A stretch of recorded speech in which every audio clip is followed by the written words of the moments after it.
Yo. Another fun intro there. It's just coming by the house today to check up on some work that has just been recently done, and also show you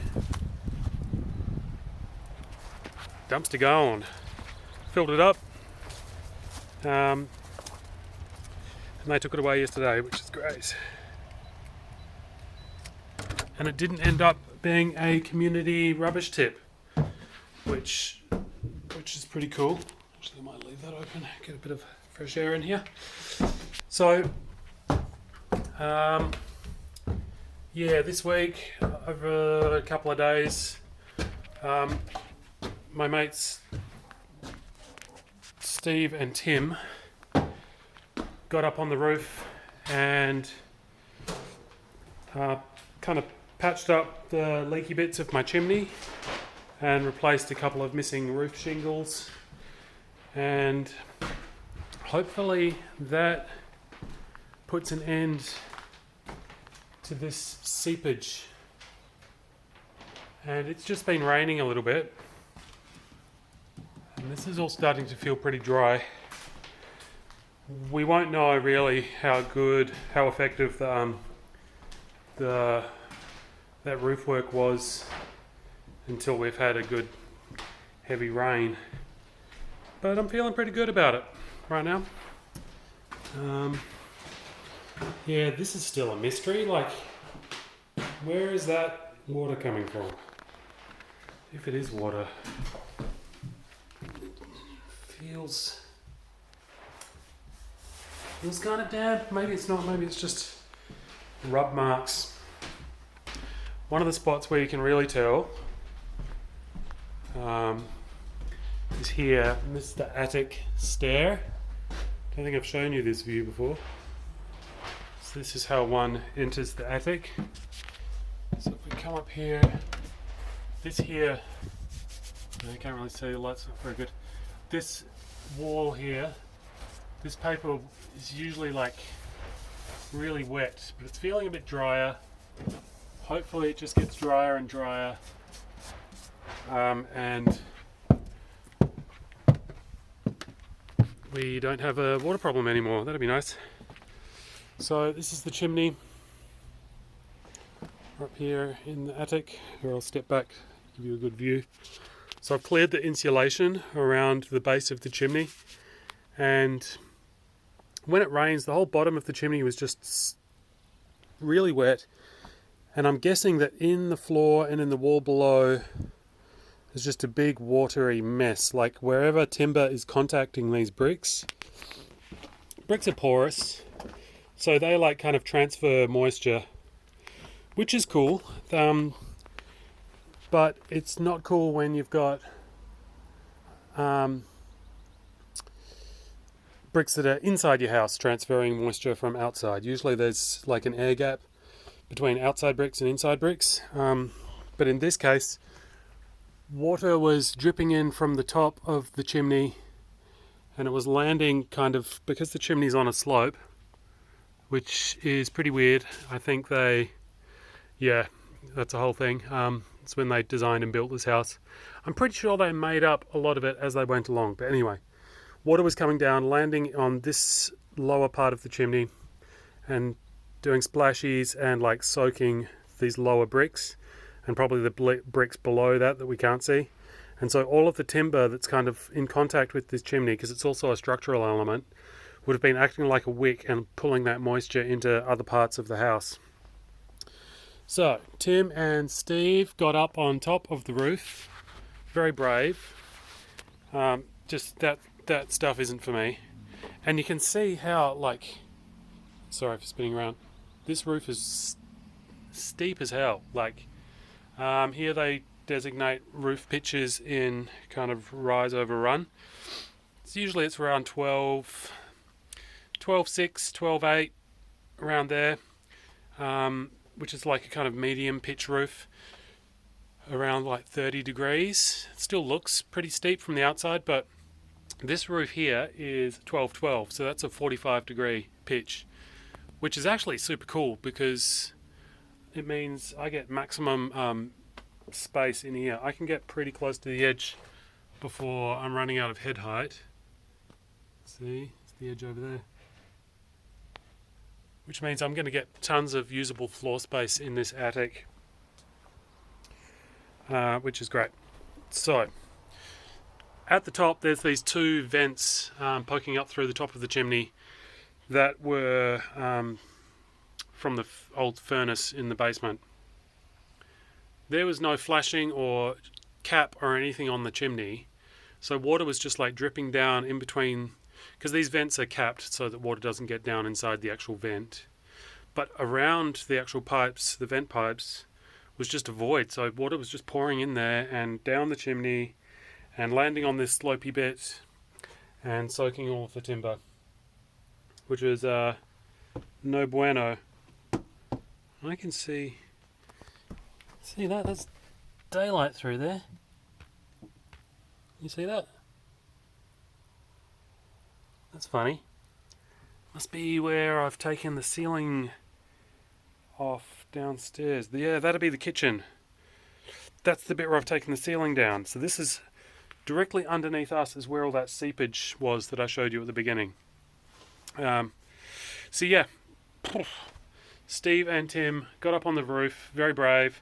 They also installed a, what do you call those things? Like a harness point, like a harness anchor on the ridge. So whenever any future work needs to be done. Oh, look at this. They even left the roof jacks here. There's a roof jack. And I think there might even be some there. But yeah, steep, scary roof.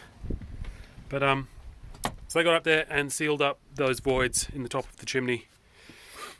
And so far so good, but time will tell. But I'm pretty confident. They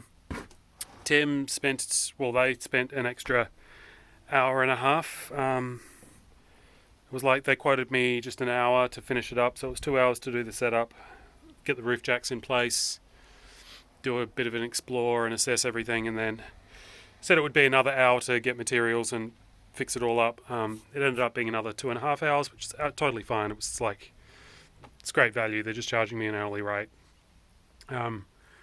And he did a pretty thorough job. He repointed some of the brickwork and did a whole bunch of retarring around the base of the chimney to make sure water's not getting in there. Plus the kind of fabricating of this like aluminium cap that's gone on top.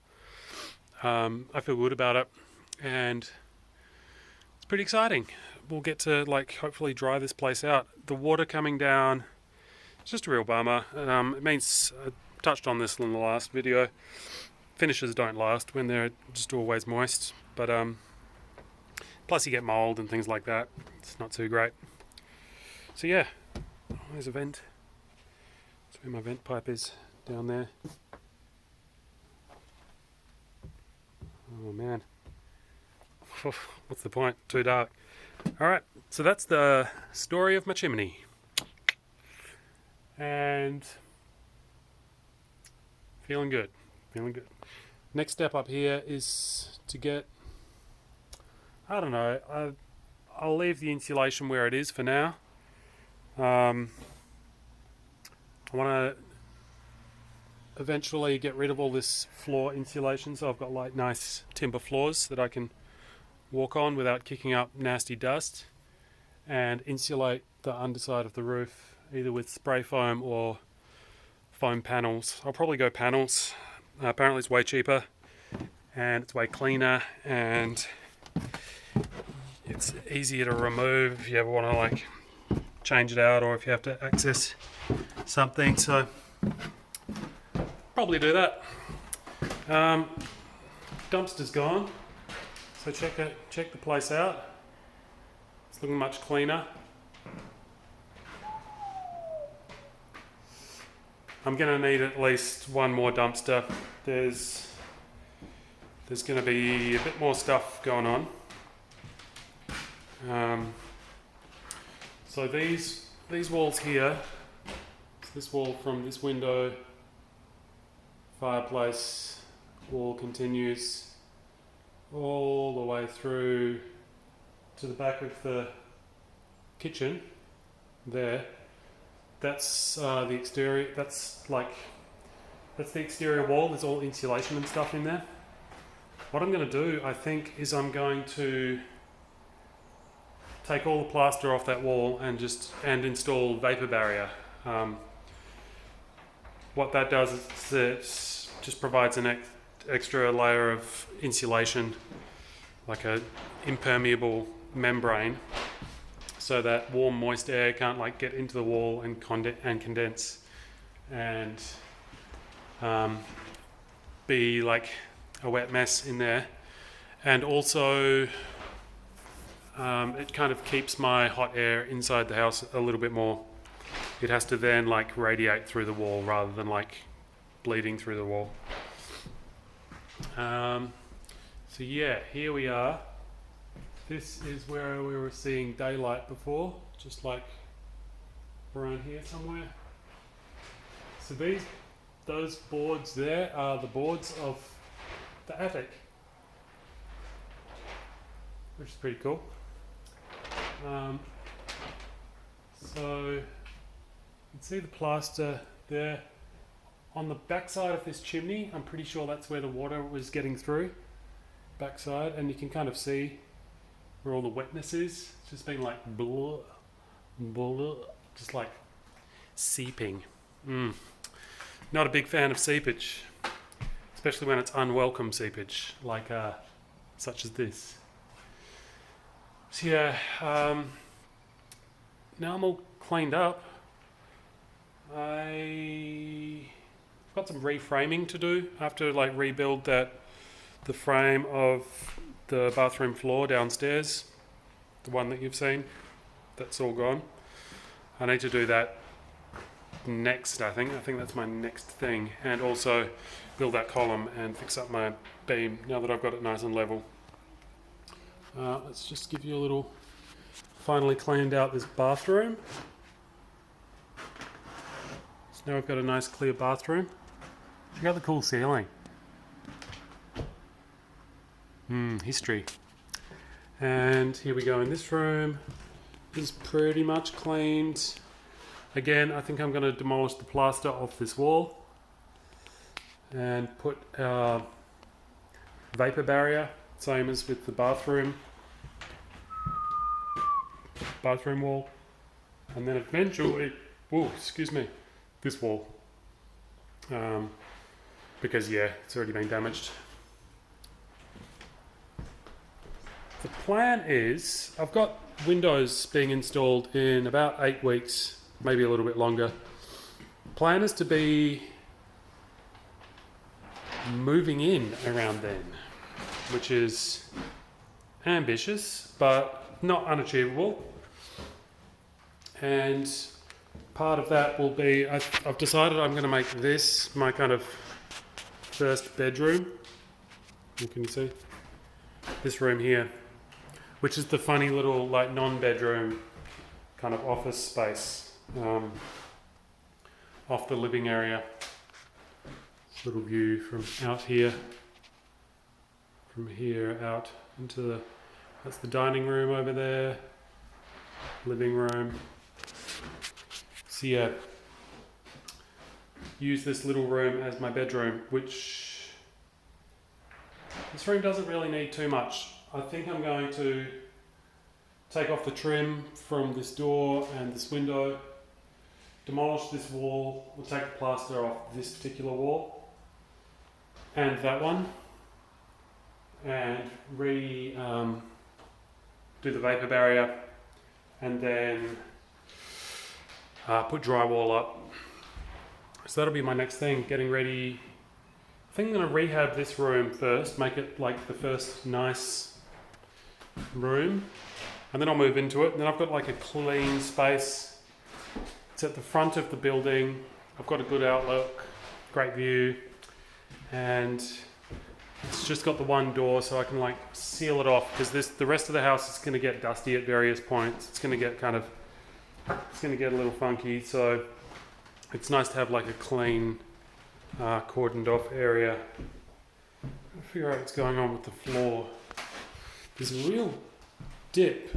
So if you can, I think part of my jacking process is I've lifted the main beam in the middle of the house downstairs, but then that has lifted the wall that's under the middle of this floor,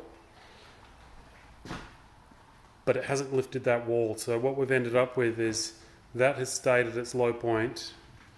This is lifted up, and now we've got a real dip down there. So that's where that basement column is going to come in, so I can jack up that lower living room floor. Anyway, that's where we're at. Minor roof repairs completed. Dumpster gone.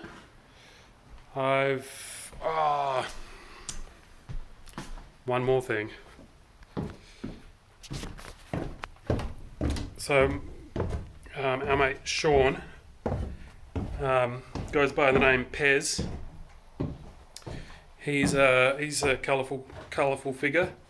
He's a plumber, and he is helping me with my plumbing needs.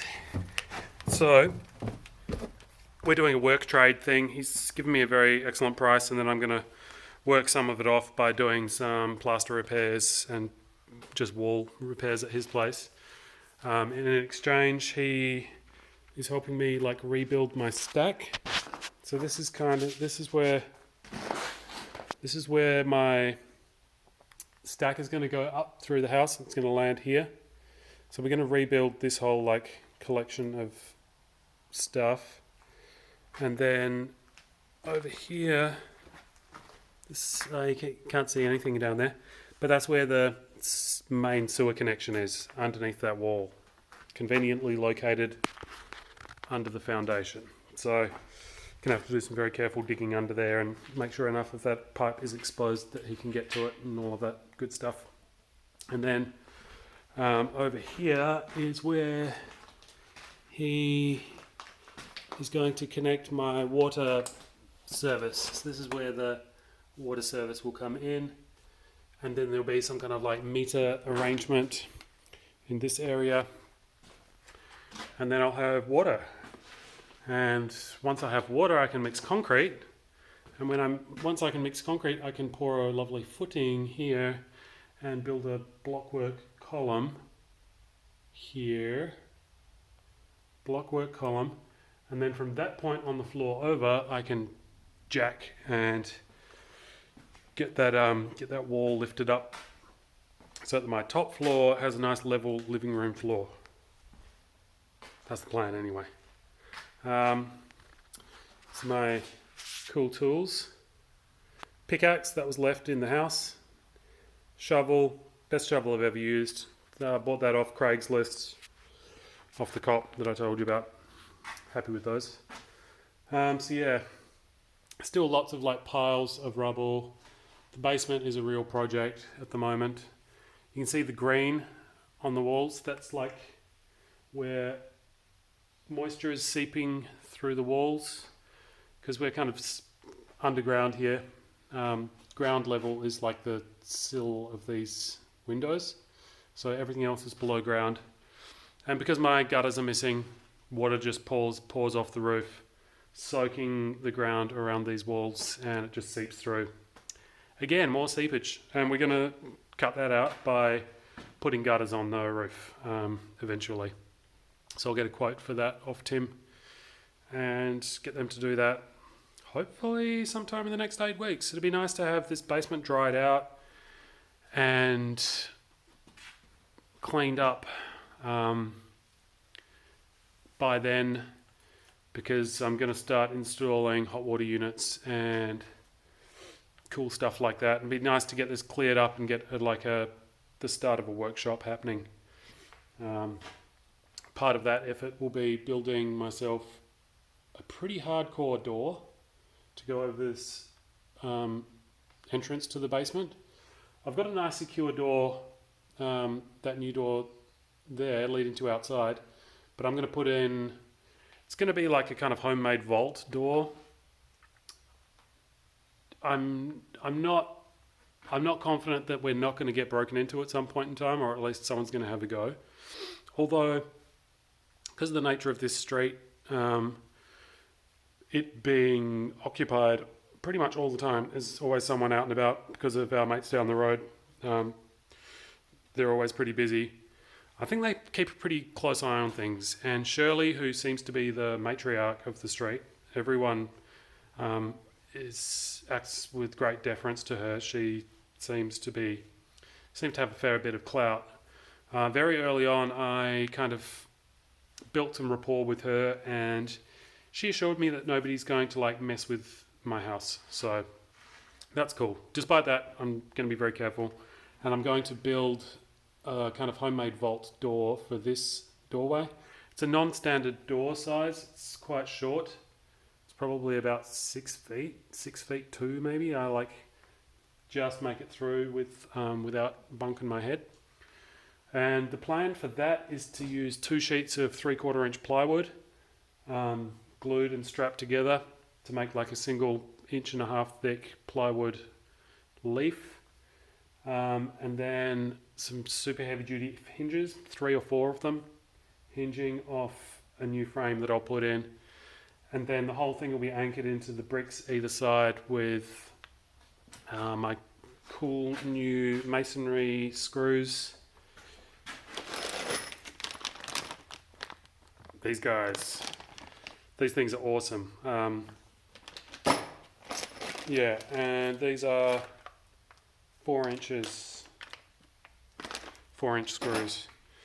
So a good number of those screwed into the brick, and you'd have to destroy the brick wall or cut through with a circular saw or something to get in here. And not until that is in place am I going to keep anything too valuable like tools or anything down here. I've got an old, what are they called? I've got a vintage chop saw and a vintage radial arm saw that I'm going to put in here first. I can probably keep them here without too many worries because they weigh an absolute ton and they're worth hardly anything. But yeah, hardcore vault door. Maybe with a sheet of metal between the 2 sheets of plywood. We'll see. Anyway, this video is already too long. Thank you once again. I love you, and peace out.